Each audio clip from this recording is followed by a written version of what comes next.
kind of what you call a study Bible, but it's not just the text itself. That's what I always tried to think of. I figured I'd get into something later.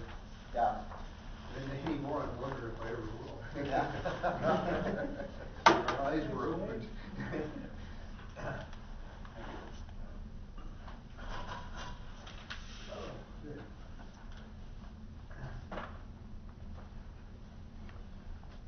While we're waiting for folks to kind of gather here for a few more minutes, I know you came from a Pentecostalish background. What authors did you study in terms of eschatology and type stuff? What authors? What do you mean? Like, what books would I have read? Yeah, did you do Tim LaHaye? Did you do the? No, that was after I. Okay. Really, I was out. It was through the '90s really that I started. Okay. Of course, they probably were what, late '90s. Well, no, the Late Great Planet Earth was written around the '70s. Well, Hal Lindsey. Well, you were talking about LaHaye. LaHaye, the Left Behind, they came later. Later than the '90s, was it? They would be in the late '90s, probably even in this. Yeah, that's right. Yeah. Because they were serious. I read and listened to a lot of stuff about it, but not necessarily eschatology, but just a lot of prosperity gospel stuff. Kenneth Copeland, Joyce Myers, Kenneth Hagin. Wow. Kenneth Copeland, Kenneth Hagin, the two Kens. Yeah. Howdy, howdy. We do have some extra Bibles if you want to grab one. Hello, hello. Hello. On the back table there's a little handout that we'll refer to, so David's kind of getting those out.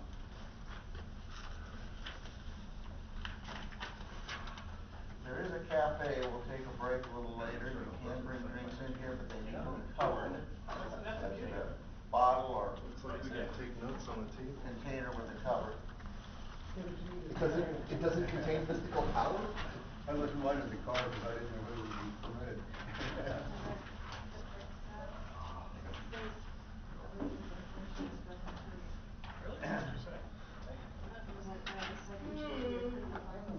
I got you bored already, huh? Oh, this can't be as bad as the sermon I used to sit through.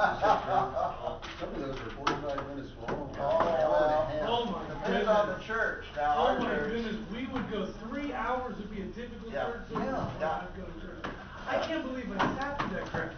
There were some times where I really just thought, and I was smoking. We had I thought I was learning the truth. that lasted a couple hours or 2 or 3, and we thought those were best. Yeah. We would go 4, 5, 6 hours. Yeah. Oh, mercy. We'd start at 10, it'd be nothing to go to 1 o'clock. Yeah. You haven't had the opening prayer yet. Haven't had the opening prayer. You have a background in some of this, right? What authors have you read, for instance? Oh gosh, I don't know. It's been so long.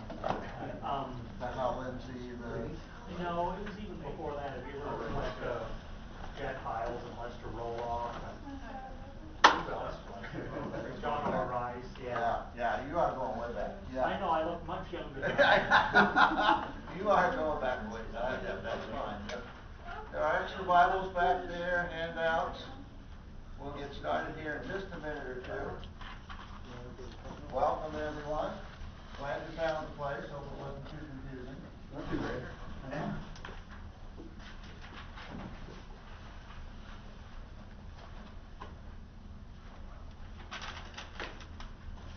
Okay, I think we can begin here. What we'll be doing is we'll go for a little while. We will take a break, about 5 or 10. There is a cafe. You can bring drinks in here, but they must be covered, which means we got coffee and you go top on it or something like that, as he has here, and that's fine. So we'll take a little break. I haven't located the restrooms, so They're right out here. Right close by. Okay, so that's handy. We do have some extra Bibles if anyone needs them. There is a little handout on the rapture thing that I'll refer to as we get into this thing. So, welcome. Here we go. Tonight we're going to talk about a subject which is incredibly fun, because most of it's made up. But it's incredibly fun. It's an incredibly interesting topic. When I was doing my pastoring many, many years ago, all I had to do was announce that we would do some study of the book of Revelation or something like that, and people would just whoosh. There is a passion in the fundamentalist community for this topic. It is just a tremendous, passionate subject because it appeals to people who want to have some sort of certainty. Also, it appeals to people who want to have some sort of secret knowledge that the rest of the people don't have about the future. And it seems to be a human trait as well. We have, of course, a fascination with Nostradamus. The Mayan stuff now with 2012. There seems to be this fascination that we have as human beings, particularly when times are uncertain, to have some sort of clue about what's going to happen and how it's going to come out. Of course, this particular topic, when we talk about premillennialism, and premillennialism means that Jesus will come before the millennium in 1,000-year reign. And the particular draw that this has is that the doctrine says that Jesus will come back bodily, literally, to the earth. He will rule and reign from Jerusalem for 1,000 years. And guess who's going to rule with him? All the Christians. And if you listen, and I'm going to throw out, some of you may have some background in some of this. Have any of you may have read Hal Lindsey, the Left Behind books. Some of you have. Of course, the classic, Hal Lindsey did the late great Planet Earth.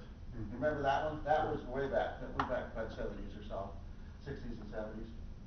Tim LaHaye is the one who co-authored the Left Behind books.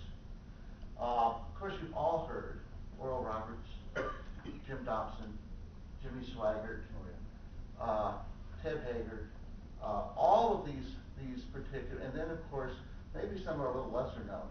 We're talking about the Kenneth Hagins and the Kenneth Copelands, and almost anybody you see, if you flip around the channel, you might run into CBN, the Christian Broadcasting Network, or TBN, the Trinity Broadcasting Network.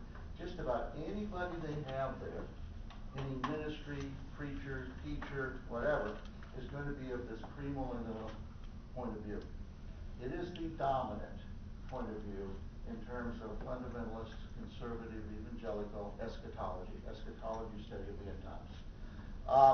So I'm going to run through it the way I would have, going back in the 70s, show you the verses, show you the reasoning, show you the linkage, and the fun part of it is, if you ever see there's a fellow named Jack Van Ampe, and Hal Lindsey does this too, they have a program where they take the newspaper articles, straight out of the newspaper, and they pull them, and sometimes it's a real song and dance and a real stretch, to connect them to a Bible verse, to show how Bible prophecy is being fulfilled today. And so some of that is going to get us into where is Obama in end times, and how does he fit in? Now, there are going to be some differences between some groups. Some of them are going to have some slight differences of opinion, but almost all of them are going to agree that Jesus will return. He'll return bodily. We don't know exactly when, but it could be any time, any moment. You better be ready, because Jesus will come, and if you're not ready, you could be left behind. And that's part of the scary appeal that you have. I tell you what, in my family it goes way back. I had my grandmother's father, so when you're talking about my great-grandfather, I can remember him in Missouri Valley, Iowa. We would go to his house at night. He always had the lights kind of dim. He didn't run up a lot of electricity bills. He was always in the shadows. And he was preaching this Jesus is coming stuff. And I remember watching and listening to this when I was 5 and 6 and 7, getting the hell scared out of me, because this Jesus guy's coming, and you don't know when, and you don't know how, and you don't know where, but he's coming. Oh man! So that's some of the appeal that this type of study has with people.